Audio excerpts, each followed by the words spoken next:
Hello दोस्तों, स्वागत है आप सभी का टू द पॉइंट के करंट अफेयर्स के सेशंस में। हमने पिछले टॉपिक में या फिर पिछले वीडियो में वाइल्ड लाइफ प्रोटेक्शन एक्ट 1972 के बारे में बात किया हुआ था। आज के इस टॉपिक में हम फॉरेस्ट कंजर्वेशन एक्ट ऑफ 1980 के बारे में बात करेंगे। जानने की कोशिश करेंगे कि इंडिया के फॉरेस्ट को बचाने के लिए इस एक्ट की कितनी जरूरत थी और ये एक्ट किस तरीके के प्रावधान देता है ताकि हम फॉरेस्ट के इकोसिस्टम को कंजर्व कर सकें, प्रोटेक्ट कर सकें। इन सभी के बारे में आज का हमारा वीडियो।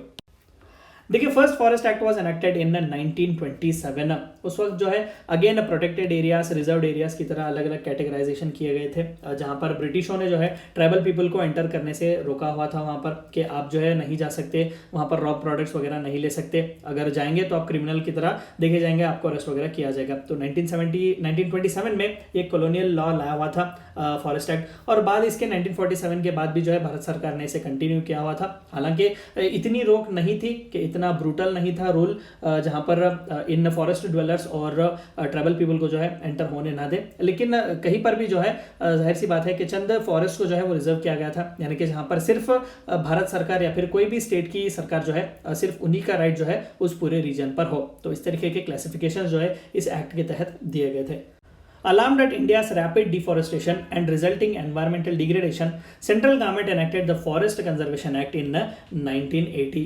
यहाँ पर भी इंदिरा गांधी जी की सरकार थी, तो उन्होंने कई इंपॉर्टेंट ऐसे एक्ट्स वगैरह पास किए हुए हैं। Even wild life protection act 1972 भी उन्हीं के कार्यकाल में दिया हुआ था, लाया हुआ था। तो फॉरेस्ट कंजर्वेशन के लिए भी जो है एक स्पेसिफिक और एक स्पेशल एक्ट जो है फॉरेस्ट कंजर्वेशन एक्ट 1980 में पास किया गया था।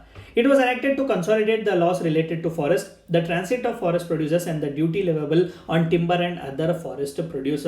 Of course, फॉरेस्ट में कई रॉ प्रोडक्ट्स हमें मिलते हैं, हनी से लेकर टीक, टिम्बर वुड सभी जो है वो हमें फॉरेस्ट से ही मिलते हैं। तो अलग अलग जो फॉरेस्ट लॉस हैं उन सभी को कंसोलिडेट किया जाए। अगेन जैसे कि मैंने कहा कि रिजर्व फॉरेस्ट हैं या फिर प्रोटेक्टेड फॉरेस्ट हैं, इन सभी का जो क्लियरेंस चाहिए वो बता दें कि किस एरिया में ह्यूमन एंट्री होगी, किस एरिया में रिस्ट्रिक्टेड होगी और किस तरीके से फॉरेस्ट प्रोड्यूस पर जो है टैक्सेस, ड्यूटीज वगैरह लगेंगे। इन सभी के बारे में इस फॉरेस्ट कंजर्वेशन एक्ट 1980 में बताया गया था।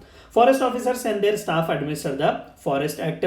जो इंडियन फॉरेस्ट सर्विस ऑफिसर्स होते हैं, खासकर ऑल इंडिया सर्विस के ही होते हैं, तो वो और उनके एडमिनिस्ट्रेटिव स्टाफ जो कि स्टेट लेवल पर भी काम करते हैं, वो जो है इस फॉरेस्ट एक्ट को फुलफिल करते हैं, एडमिनिस्टर करते हैं।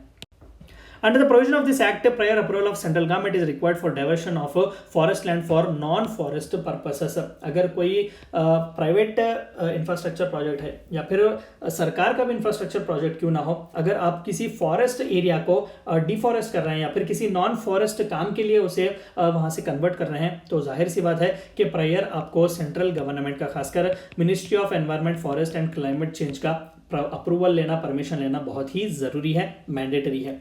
An advisory committee constituted under the act advises the center on these approvals। एक advisory committee बनवानी बहुत जरूरी है कि जब कभी इस तरीके के प्रोजेक्ट्स आए, इंफ्रास्ट्रक्चर प्रोजेक्ट्स आए, तो उस advisory committee को रिपोर्ट सबमिट करने चाहिए और वो advisory committee इन सभी डाटा पर environmental impact assessment जो होगा इन सभी के बारे में जांच करेगी और बाद में जो है एडवाइस देगी सेंट्रल गवर्नमेंट को क्या वो परमिशन दे सकते हैं इस तरीके के प्रोजेक्ट को या फिर नहीं। The act deals with the 4 categories of forest, namely the village forest, reserved forest, protected forest and private forest। जैसे कि मैंने कहा कि 1927 से भी जो है इस तरीके के क्लासिफिकेशंस हमें देखने को मिल रहे हैं। तो भारत सरकार ने भी 1980 में जब फॉरेस्ट कंजर्वेशन एक्ट पास किया, तो भारत सरकार ने अगेन उन फॉरेस्ट एरियाज को जो है इन 4 हेडिंग्स में जो है सब क्लासिफाई किया हुआ था। तो आइए देखते हैं इनका मीनिंग क्या है। सबसे पहला, forest, village forest. Reserve forest assign to village communities are called village forest, यानी कि फॉरेस्ट का वो हिस्सा जहां पर विलेज कम्युनिटी रह सकती है, ह्यूमन हैबिटेशन हो सकता है, वहां पर जितना भी रॉ प्रोडक्ट आपको चाहिए, ग्रेजिंग वगैरह की एक्टिविटीज पूरे जो है भारत सरकार आपको परमिशन देती है, उसे विलेज फॉरेस्ट कहा जाएगा, यानी कि विलेज जो है एडमिनिस्टर करेगा उस फॉरेस्ट को।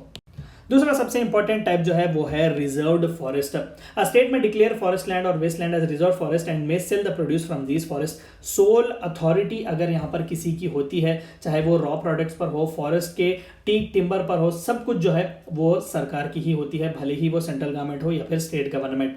Any unauthorized felling of trees quarrying, grazing and hunting in reserved forest is punishable with a fine or imprisonment. और बहुत बस इतना मान लीजिएगा कि ह्यूमन एक्टिविटी, ह्यूमन इंटरेक्शन यहाँ पर बैन है, रिस्ट्रिक्टेड है।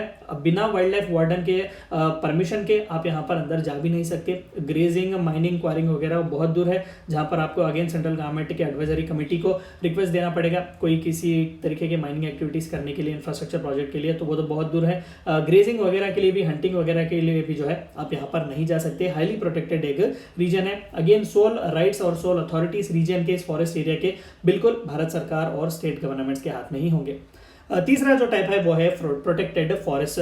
The state governments are empowered to designate protected forests and may prohibit the felling of trees, quarrying and the removal of forest produce from these forests। यानी कि restrictions लगा सकती है, पूरे तरीके से नहीं। अगर आप परमिशन चाहते हैं कि आप जाकर वहाँ से कोई फॉरेस्ट प्रोड्यूस वगैरह लाएं, बेस्ट एग्जांपल ट्राइबल्स जो होते हैं, फॉरेस्ट ड्वेलर्स जो होते हैं, चाहिए कि वो फॉरेस्ट प्रोड्यूस पर ही डिपेंड करते हैं, तो उनकी लाइवलीहुड पर मार ना पड़े, इसलिए प्रोटेक्टेड फॉरेस्ट में उन्हें थोड़ी बहुत इजाजत दी जा सकती है। The preservation of protected forest is enforced through rules, licenses and criminal persecution। यानी कि आपको लाइसेंस चाहिए, वहाँ पर आप कमर्शियल फेलिंग वगैरह करवाना चाहते हैं, या फिर कोई भी फॉरेस्ट प्रोडक्ट आप उस रीजन से लेना चाहते हैं प्रोटेक्टेड फॉरेस्ट से, तो आप चीफ वाइल्ड लाइफ वार्डन से परमिशन ले सकते हैं, भारत सरकार से या फिर स्टेट गवर्नमेंट से आप उसका लाइसेंसिंग वगैरह लेकर आगे बढ़ सकते हैं। और चौथा जो था वो था प्राइवेट फॉरेस्ट लैंड्स, जो कि प्राइवेट ओनरशिप होती है। तो प्राइवेट ओनरशिप जब है तो प्राइवेट इंडिविजुअल जैसा चाहे उसका इस्तेमाल कर सकता है। ये थी चंद बातें आपको जाननी थी फॉरेस्ट कंजर्वेशन एक्ट ऑफ 1980 के बारे में। Thank you for watching my video.